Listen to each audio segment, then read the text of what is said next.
Hey there, it's Latrina. And today I want to talk to you about something that I believe will be a game changer for many people watching. And that's because we're talking about lactose intolerance. And honestly, what we're really talking about is dairy intolerance, because lactose is just a primary sugar that's found in cow's milk, dairy, cheese, and all that. So it's really the dairy that the lactose is in that I believe is a problem, because just a quick lesson in the OSEs, which is lactose and sucralose and dextrose and fructose and glucose, anything that ends in OSE is referring to sugar. And so lactose is a sugar that's primarily found in cow's milk, or comes from cow's milk, right? So what I want to talk about though is just that the main reason that so many people in the country or in the world don't tolerate milk is because you're not a baby cow. That's the reason for cow's milk, guys. It's just for calves to grow into full-grown cows, just like breast milk is for babies to get their nourishment and to grow up. So that's the only reason why cow's milk exists. Really, we drink it, and that's why we have so many issues trying to digest it, because it's causing more harm for us than it is good for us.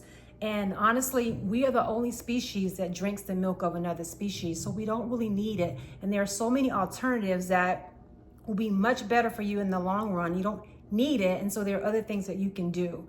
So yes, you may be lactose intolerant. I'm not denying that for some people, but the issue that you're having with dairy, we can easily determine if it's dairy or not. And so for example, people who have issues with dairy and processing dairy tend to have sinus problems, a lot of sinus infections, inflammation of the skin like eczema, severe acne in some cases, gut issues, bloating, headaches. It's like a lot of things that people are having problems with that can be directly connected to dairy. And so I want to be able to help you today to understand that you don't need dairy, you can do better without it, and that you can totally improve your overall health outcomes if you make that switch. Okay, so one of the things I want to share before I show you a few things or some examples of things from my refrigerator that work well for me, and I think that could be helpful to you. But one of the other health things I want to read to you really quickly, it's an excerpt from an article from Dr. Mark Hyman, who is a well-respected medical doctor who is very much an advocate for a plant-based diet. But here's something that I wanted to bring the attention to men, because this is specifically speaking to men, and it's about the research around prostate cancer. And it says that research shows that higher intakes of both calcium and dairy products may increase a man's risk of prostate cancer by 30 to 50%. Dairy consumption increases the body's level of insulin-like growth factor 1, or IGF-1, which is a known cancer promoter. So that's a direct correlation, just one of the many things that can be directly correlated to dairy intake. And so since it's such a serious issue in especially the African American community with prostate cancer, I just felt like I needed to share that information to be of service and to be of help to anybody who may or may not need that information. So moving on to some simple things that you can make the switch to. I'm going to ask a challenge of you after this, and these are just some ways that can help you with that challenge to help you improve your overall health.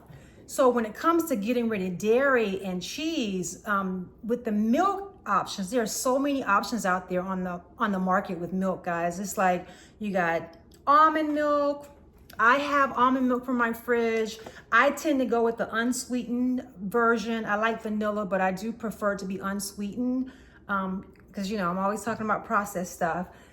I also had in my refrigerator soy milk. I don't typically buy soy milk, but I bought this for 2 reasons. Number one, because it actually has some 7 grams of protein in it. And because I do strength train several times a week, I'm always trying to find little simple ways I can incorporate more protein into my diet.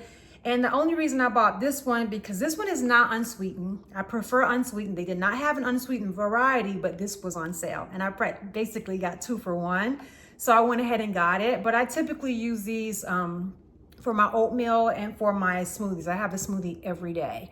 And then for those of you who are like me and love coffee in the morning, I'm not giving up my coffee, not often. And I love creamer. And so you don't have to have dairy. You don't have to have a half and half. There are some really great versions out there. And this one I like. This is oat creamer. I love oat creamer because of the consistency. It's thicker. And this is where I deviate from my normal rule of trying not to have too much sugar, because I like sweet coffee and I like it to taste yummy. And so I buy these. I forget about that for my 2 cups of coffee that I typically have in the morning, and I'll buy a really great creamer that I love. So that's my guilty pleasure that I have every day. So aside from like the soy milk, almond milk, oat milk, those have a thicker consistency. So if you like cereal and things like that, and you like your milk thick like I do, then those are going to be great. But there are also other varieties of non-dairy milk. So you have coconut milk, rice milk, they have a pea protein, and a couple other things. So there's a whole gamut of things you can choose from. So you don't have to miss milk in your diet. Now, when it comes to cheese, that's a whole different animal for a lot of people, because the number one reason that most people tell me they don't want to try a vegan diet or a plant-based diet is that they don't want to give up cheese.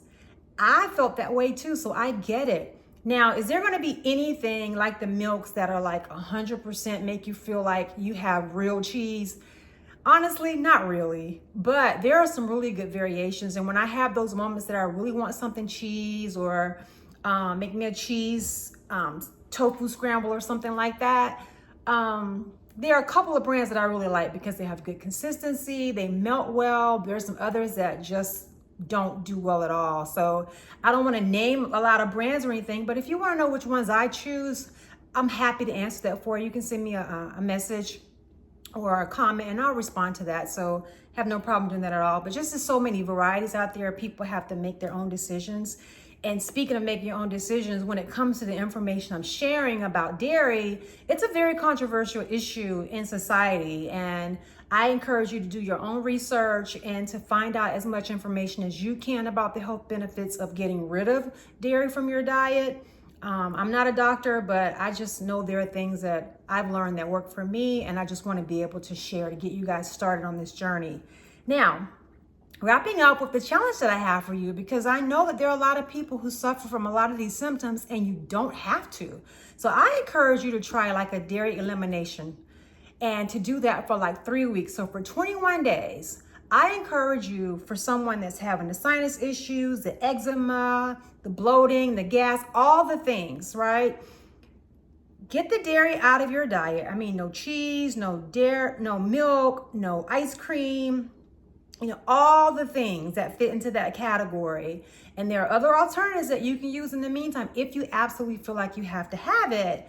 Especially with the ice creams. There's some really great ice creams this summer now, so I know it's hot and it's hard to say don't eat ice cream in the summer.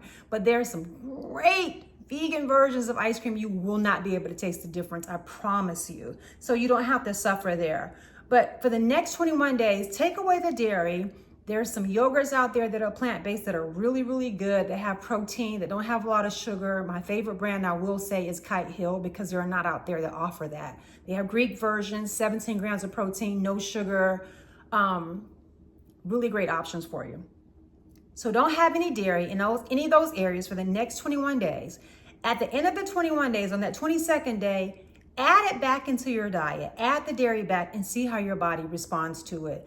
You will know right away if it's a dairy intolerance that you're actually having. And honestly, if you're having any of those symptoms I shared before, within probably a week's time period from eliminating it, you'll start seeing a difference right away. So I really encourage you guys, if you're having any of those issues, give this elimination a try. Switch over to just a plant-based milk and cheese for the next 3 weeks and just see how your body responds. I would love to hear about your results, and I'd love to hear if this is something that you're considering doing, because I promise you guys, it could absolutely be a game changer. So I hope that's helpful, and until next time, rock on.